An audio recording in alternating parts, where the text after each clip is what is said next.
Okay, so I chose to do a little video on the article we read, which was on semiotics, or the science of signs.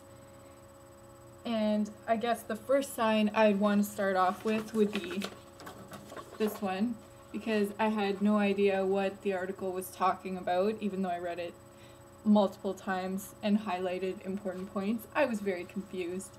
So this is the first sign I'd like to start with, which means confusion in my eyes.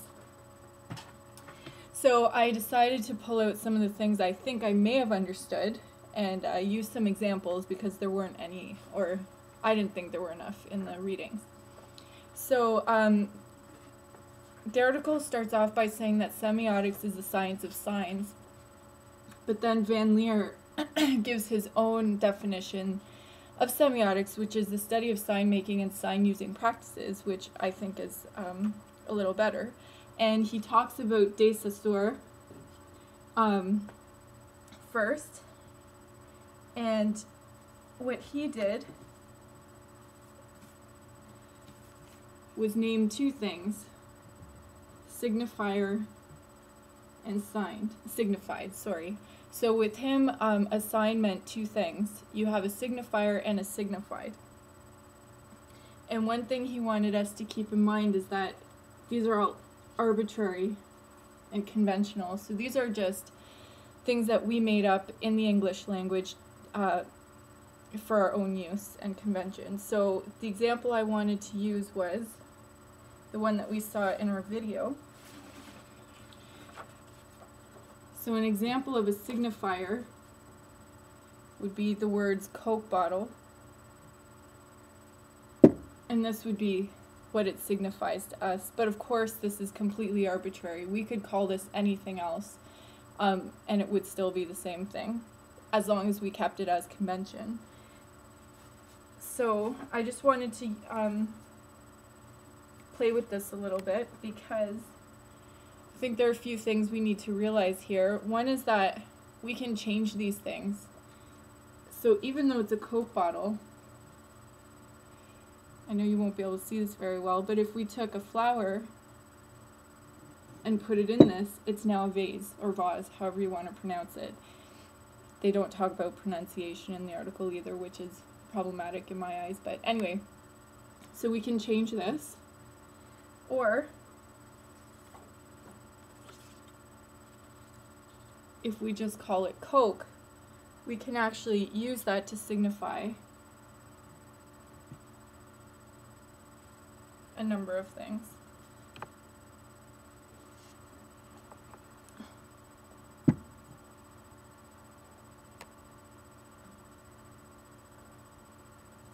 Okay. So those are all, the word is Coke, and these are all representations belonging to the word Coke, or signifieds. And the reason I do that is because, of course, in the movie, we saw this thing was actually seen as a gift from God.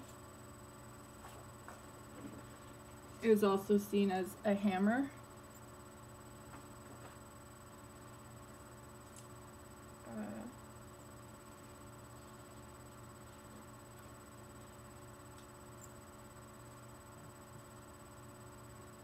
And I lost my paper, but it was also seen as evil.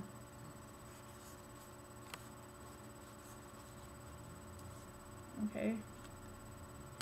Now if we were to take this away and use some other signifier, like gift from God,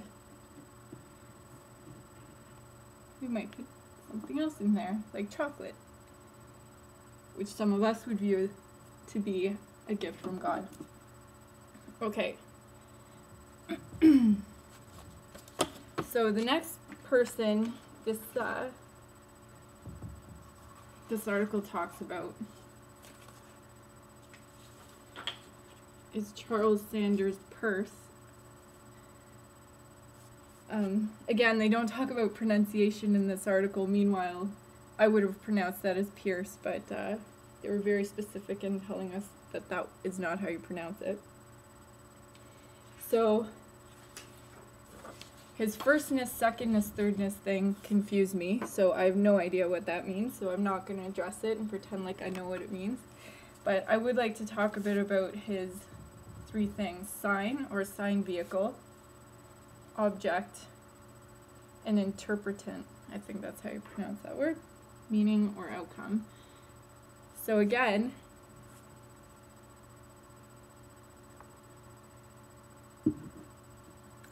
let's say this is our object, and I'm going to take this one thing out of, I'm going to put it away in a second, but basically they were saying two people can look at the same object and develop different signs and interpretants for the same object. So again, in the movie clip that we saw, so when the population saw this fall from the sky, they eventually looked at it as a number of things, but one of them was a hammer. One of them was a gift from God, and they interpreted it as evil. Whereas one of us would probably just see it as Coke. And maybe our interpretive would be a drink. Also, I wanted to mention that maybe a signifier for this wouldn't just be the word Coke, but it could be maybe a gesture like I'm thirsty or something like that. So this doesn't actually have to be a word. The sign or sign vehicle can be like a gesture, a word, an artifact, or anything like that. Okay, so I just wanted to relate this to my subject of teaching, which is math, because I think semiotics plays a big role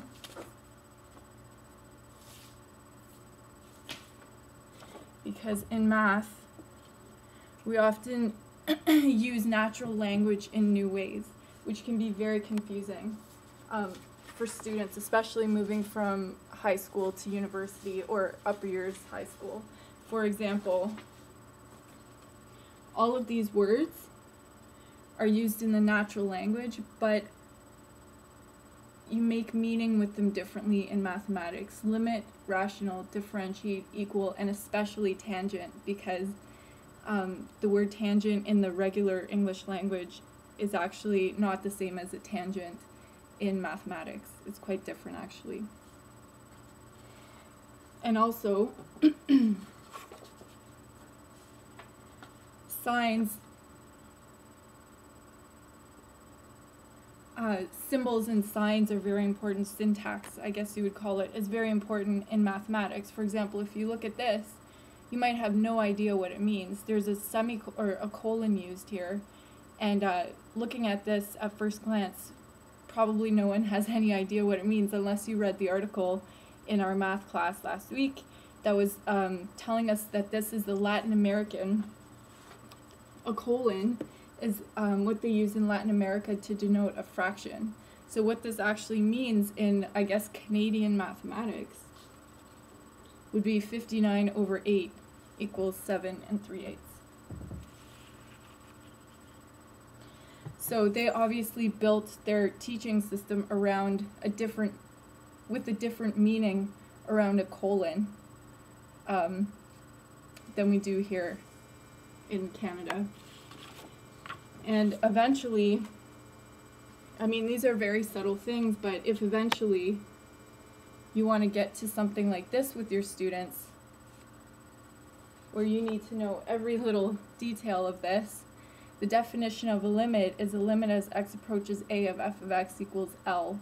If, and all these symbols have very specific meanings, if there exists an epsilon greater than 0 such that for every delta greater than 0, blah, blah, blah. So anyway, you can see the importance of meaning making around language and symbols, I guess, syntax, being important in teaching, at least in mathematics, if not also in your field. So anyway, that's the end of my video, and hopefully you learned something, because I tried to. Thanks very much.